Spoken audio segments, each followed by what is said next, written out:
This question is specifically relevant to all the gym lovers.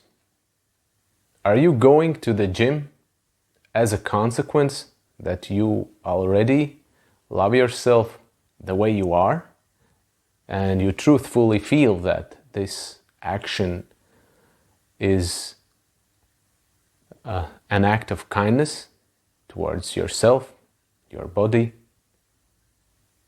Or are you going to the gym as a means to an end? And this end is to feel better about yourself, to feel more love towards yourself, more acceptance, more enough.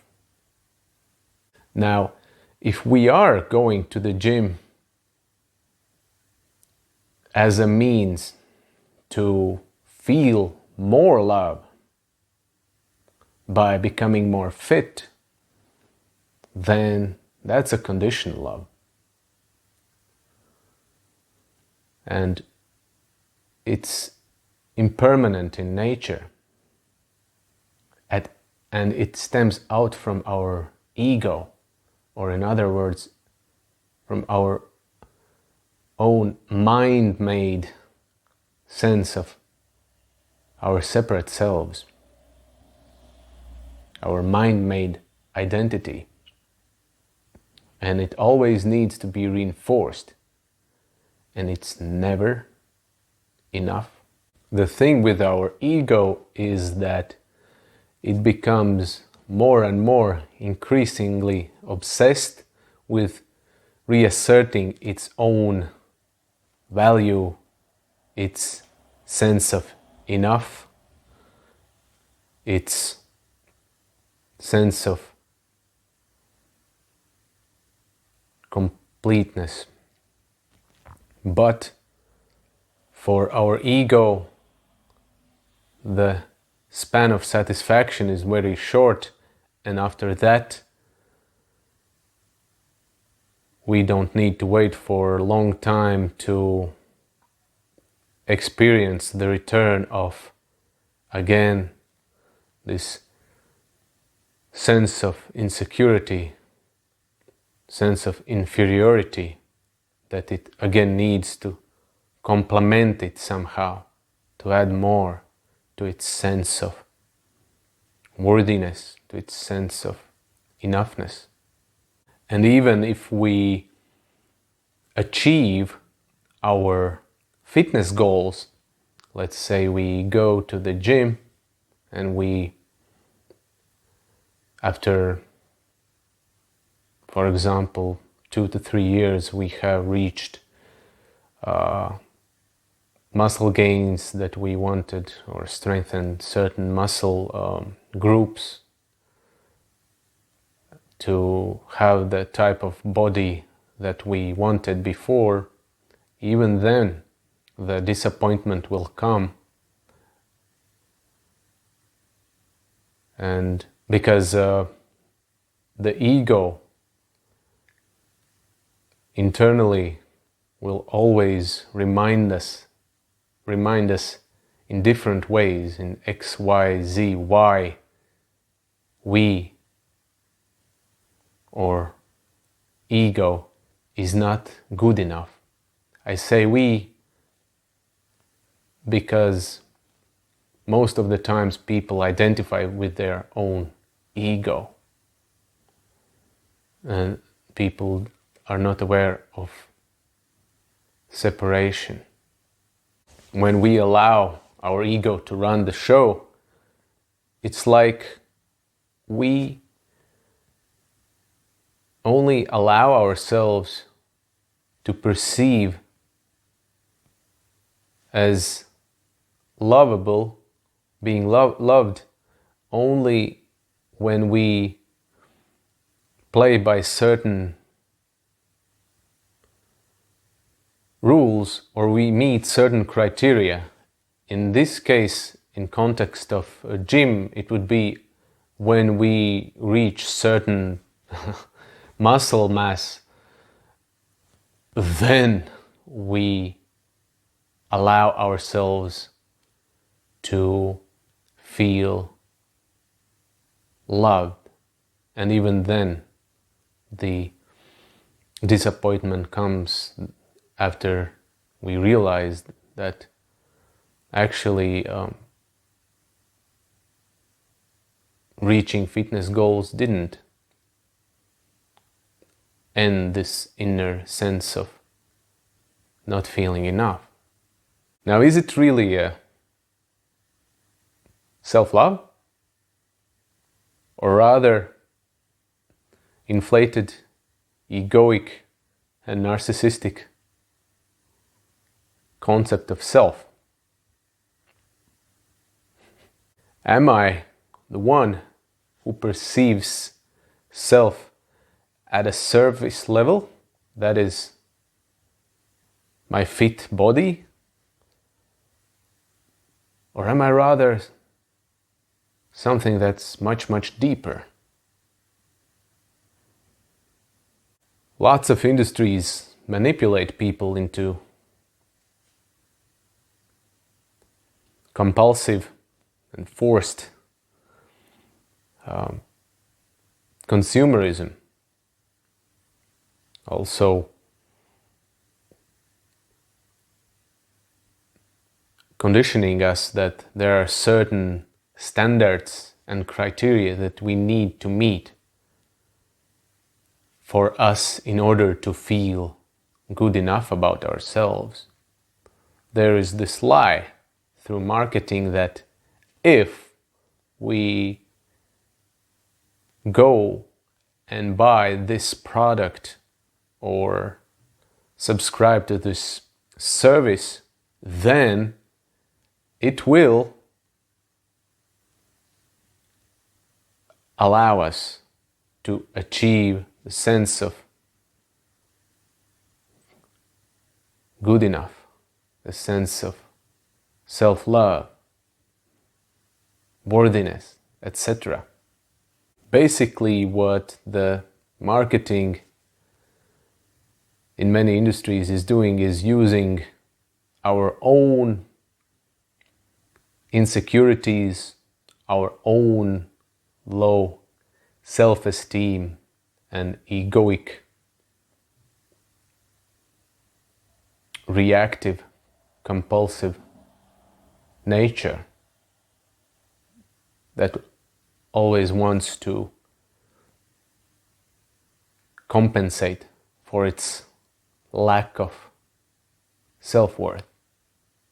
And if we buy into this narrative that this external service will lead us to feeling better about ourselves authentically and naturally, then again, it's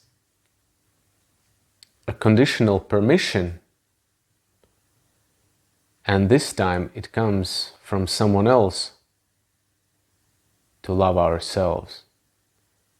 Okay, you are permitted to love yourself when you go to the gym and you get six packs and your biceps size is 22 inches, then you are allowed to love yourself. Then you are good enough. Then you have met certain standards and criteria. This is a good example of our early childhood conditioning, our early traumatic experience, when we learn that in order for us to feel and receive love from our parents or other people around us, it wasn't enough for us just to be us, the way we are. In order to receive love, we learned at early age that we needed to do specific things, specific actions, or not do certain things in order to please our parents, our teachers, also friends. So that's the conditional love. By doing that, we started to lose our natural connection with our beingness dimension. Now there is a distinction between doing action, that is action oriented, and beingness, when we can just be, when we don't need to do anything. That's our essence. And so we started to lose connection with our own sense of beingness. And we started to rely more and more on doing dimension, that we can only acquire validation or social approval if we take certain action, if we meet someone's demands. And we started to identify more and more with our actions and with our experiences. The thing is, we are not our experience, or our experiences, and one of our experiences is being in this body, in this vessel, but we are our perception and our awareness, how we experience life. If we decide to go to gym in our mind, and we make ourselves believe that if we go to the gym and we reach certain results, then we will love ourselves more. If that's the case, then ultimately that is a distraction from the core root issue, and that is not feeling good enough about self already, the way we are. And so we distract from that issue away by saying ourselves that gym will fix that. And through gym, our ego makes us believe that we will be able to compensate this inner lack of self-worth. And in this case, gym is the external source that will give us this fulfillment, this sense of self-love. But it's only a way to increase our own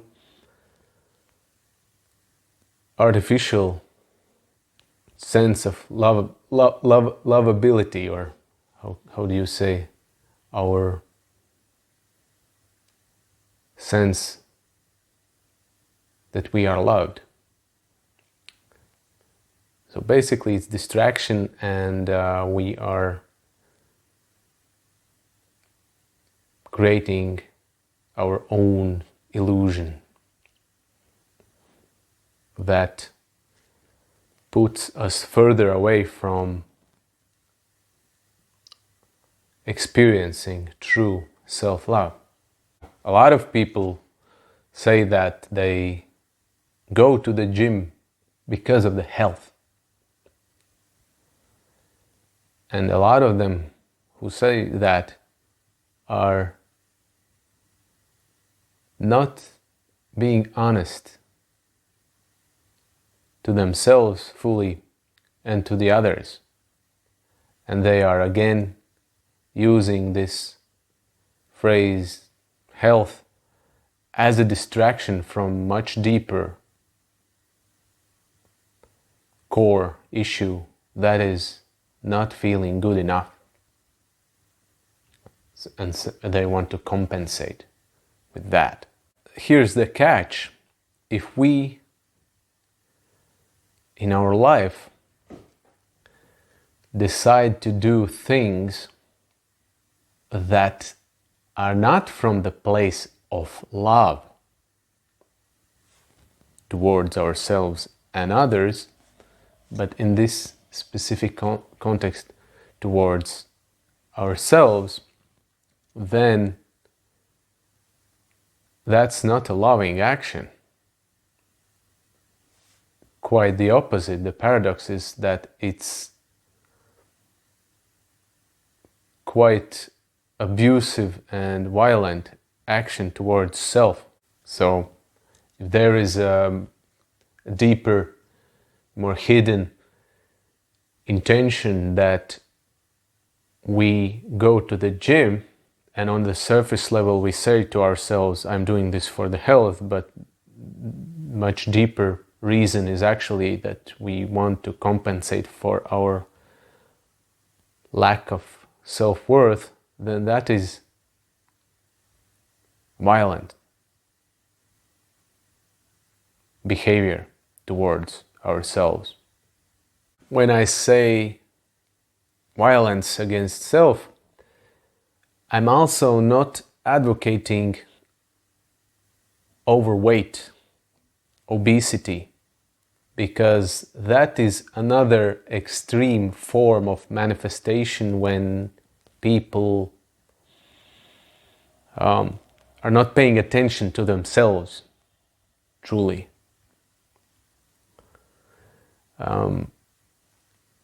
But if we go to the gym in order to love ourselves more, on a subconscious level, we force ourselves through this action to make ourselves view as more lovable. When we go to the gym, initially there we can feel more resistance, it can be harder, and over time we get used to it and we might even become addicted to it, to that, because we are used now of it and we have identified with that activity.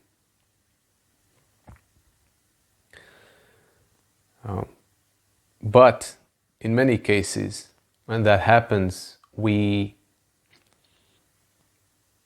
not up-leveling our self-love. What we are up-leveling is our own egoic and narcissistic craving for attention, social approval, validation from others, and ultimately from ourselves. That is artificial in this case. We're trying to up-level our own concept of sense of self. That is, I am my body. And it's a game of labels, forms, objects. And this game involves adding more and improving already existing ones. And as I said, ego is constantly trying to improve and trying to reaffirm itself and other egos that it is enough, based on comparison with others and competition with others.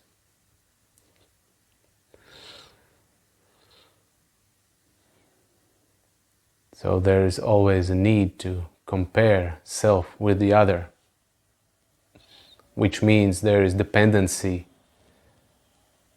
How I look on background compared with other. So there always needs this external feedback from the others as well in order to determine self-value, if I feel worthy enough. If a time goes by and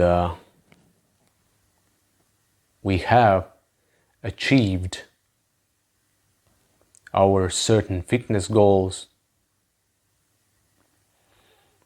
and we start to become more and more aware that even though we have achieved these goals, we still do not feel completely good enough about ourselves.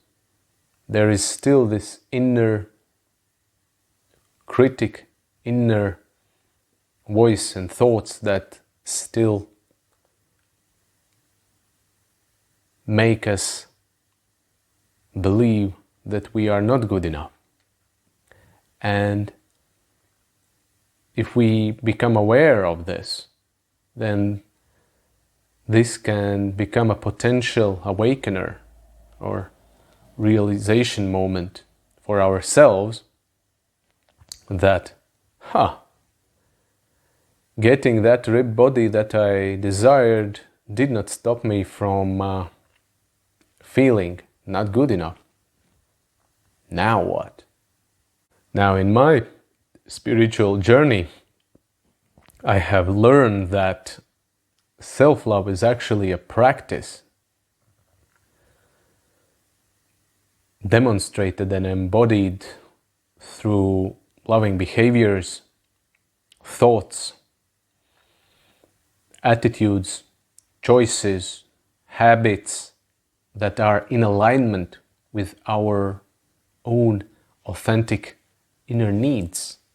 It's not one time, once I achieve it, and then it's completely done. And when we start to accept ourselves more from compassionate, non-judgmental, authentic place, then decision to go to the gym would result rather as a consequence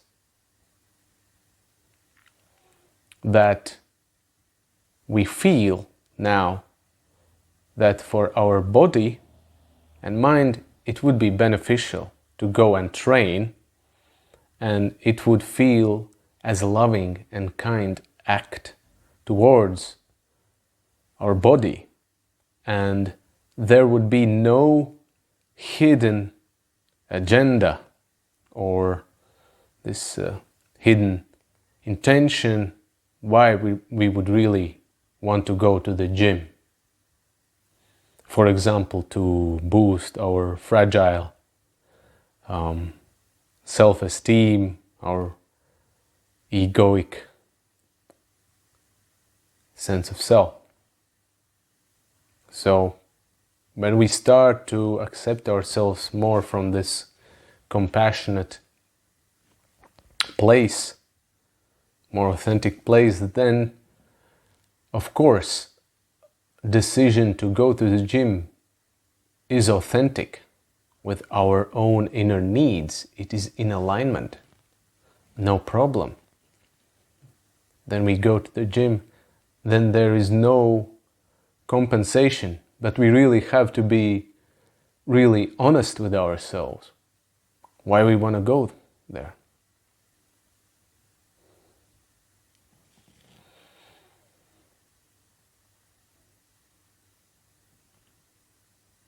So there is a difference when we go to the gym from a place of loving attitude towards ourselves, and when we go to the gym as a means to compensate for our ego's lack of self-worth. I am speaking as someone in this video who used to go to the gym pretty obsessively for 9 years in a row straight until I stopped due to health issues. I had to lose all my muscle gains in order to start detach from this false illusory idea that I needed ripped body in order to permit self-love, to permit myself to feel more enough, to permit self-risk more in life, engage in certain communications, in certain activities, to ask women out, etc. I started to realize that it was not about muscles when I lost my gains, but it was about my inner world.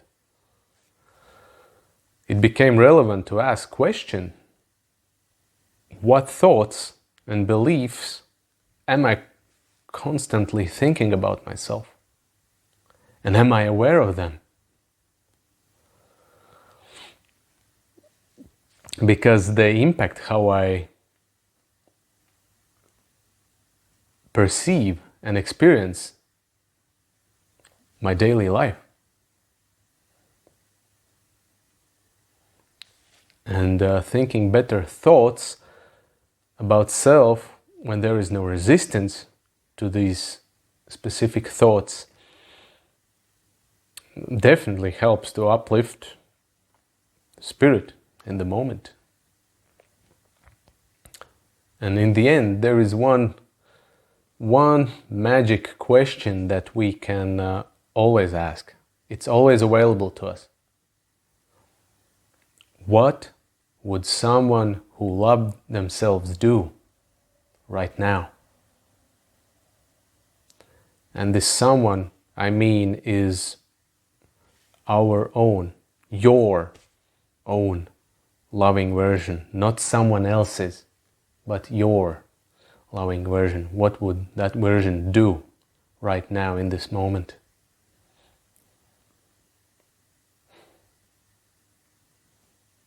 Would that include going to the gym?